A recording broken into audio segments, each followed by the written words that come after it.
You're listening to this. I'm Joe Bernstein, and I'm here to share a little bit about myself today. I've learned that anxiety tends to be a product of powerlessness times uncertainty.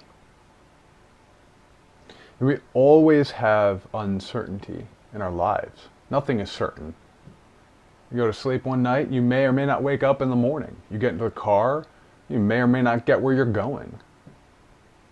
You make an investment, you may or may not pay off. Certain things are more certain than others, but at the end of the day, certainty tends to be somewhat of an illusion. Hey, hi Tanya. So what I've learned is that we can't change our level of certainty, if we're being honest.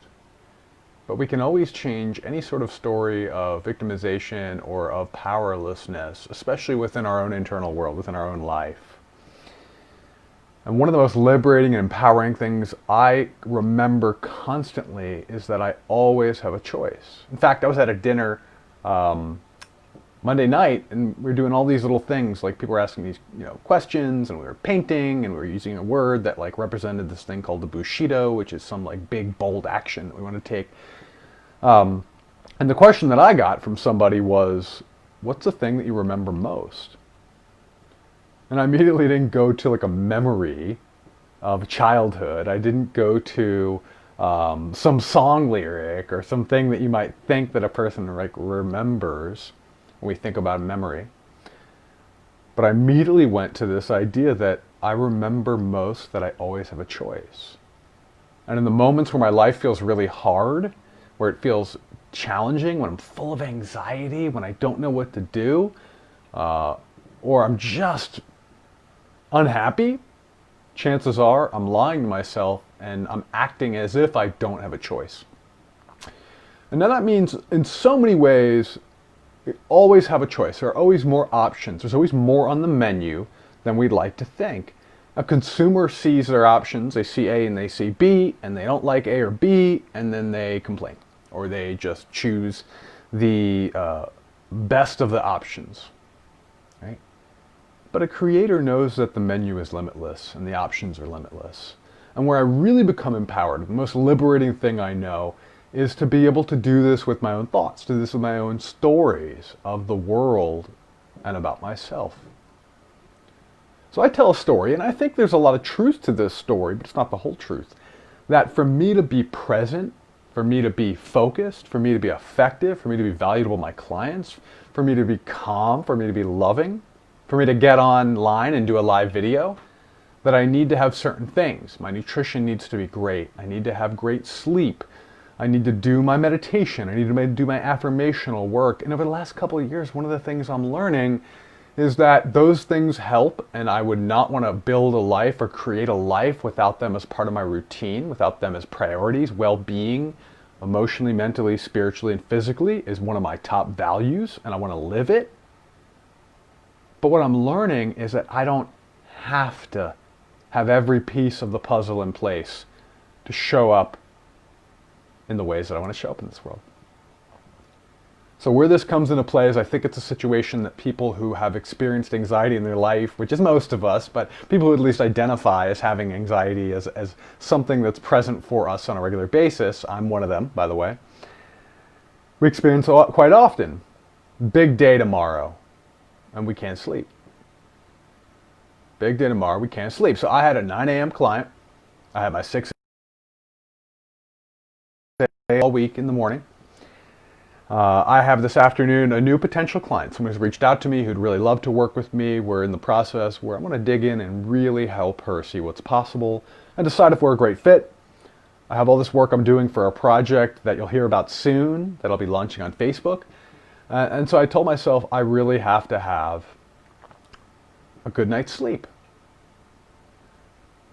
So I find myself at about 10:30, when I'm usually already lights out, just not falling asleep.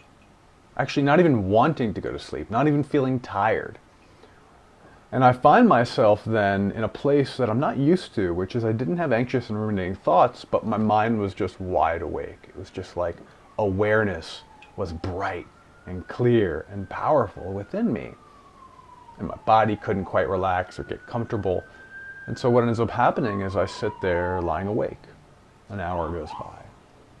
2 hours go by. 2.5 hours go by.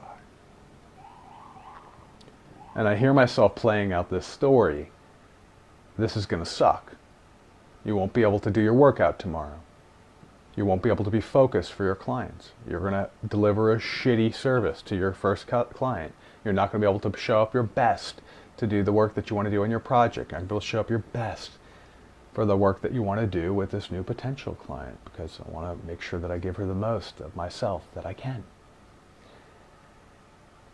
And in a moment I catch myself and I tell myself, you know what? There might be some truth to that. I might not be my sharpest. I might not be my most clear.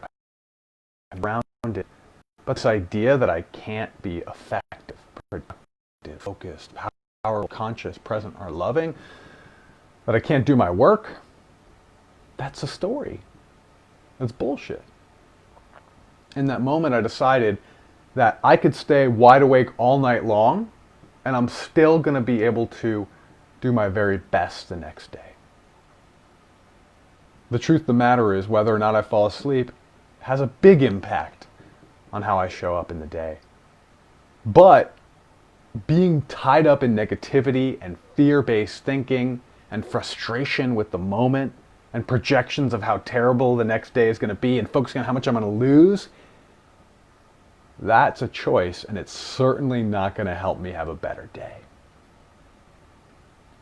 So I use the power of choice, the power of my mind, the power to expose my stories, and in that moment I simply just decided, you know what, I might not get great sleep, but so what? I've had nights where I've had 3, 2, 4 hours of sleep before, and I still can show up well, and I can still do what I want, and I can still be the guy I want to be. And yeah, I might be more triggered. Yeah, I might not be as sharp as I want to be, and I might not perform for others in the way that makes me feel good and strokes my ego and has me feeling so smart and deep and kind and all this stuff that I like to identify around.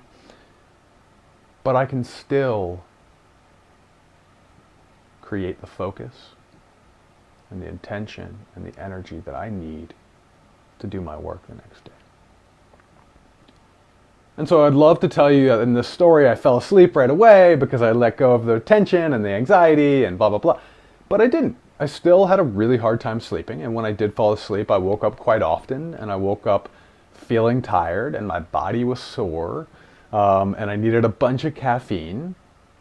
But my first 2 meetings this morning, one with a client and one with someone I'm trying to build some relationship, some connection with, who's in a business owner group that I'm in, went really well. And for the most part, I feel like I'm focused, I'm keyed in, I'm delivering something of value here in this video today. And I ended up skipping my workout so I can get another, 60, 90 minutes of sleep or so. And I'm going to go do a 10-minute workout right now on my lunch break. And that'll be enough for today. It'll be enough to center me, focus me, help relieve some of my anxiety so I can be sharp and focused on what I need to in the afternoon. So for today, I want to challenge you that when you're telling yourself a story about the conditions that you need to be the perfect version of you, to catch it, to capture it, to notice it, and to choose a different story, to challenge that story. To remember a time where that story wasn't true, and then go out there and create your own reality by choosing the story that'll most benefit you. By no longer allowing yourself to sit and simmer in frustration and negativity and in fear, and just owning that, okay, this isn't the experience I want, but it's the experience I'm going to have, and I'm still going to do my best. So just for today, can you catch a story about yourself, about the world, about the future, about what's going to happen if you don't have all the conditions met that you want to have met? And can you allow that to melt away? Can you choose a different story instead? If you do so, I guarantee it's an experience of liberation. It's an experience of feeling more present, more loving, more empowered. It's giving yourself a choice And no matter what, whether your day goes great or the situation goes great or not, it's going to be a lot better than if you spent a bunch of time and energy overthinking and in fear. You have that choice, you have that power. It's just a matter of whether you want to employ it. A creator can see their stories and choose to challenge them and then choose new stories. A consumer lets the monkey mind, or the muscle that's designed to help us confirm our biases and continue to be in fear, it lets that control the script. It lets that control our life and our actions and our outcomes. So while we can't control the world, we can focus our mind in the directions that we want to go. So I hope that's helpful for you today. If it is, drop a comment or an emoji or share this with someone you love or you think needs to hear this. That's what I got for you today. I'll see you tomorrow. Peace.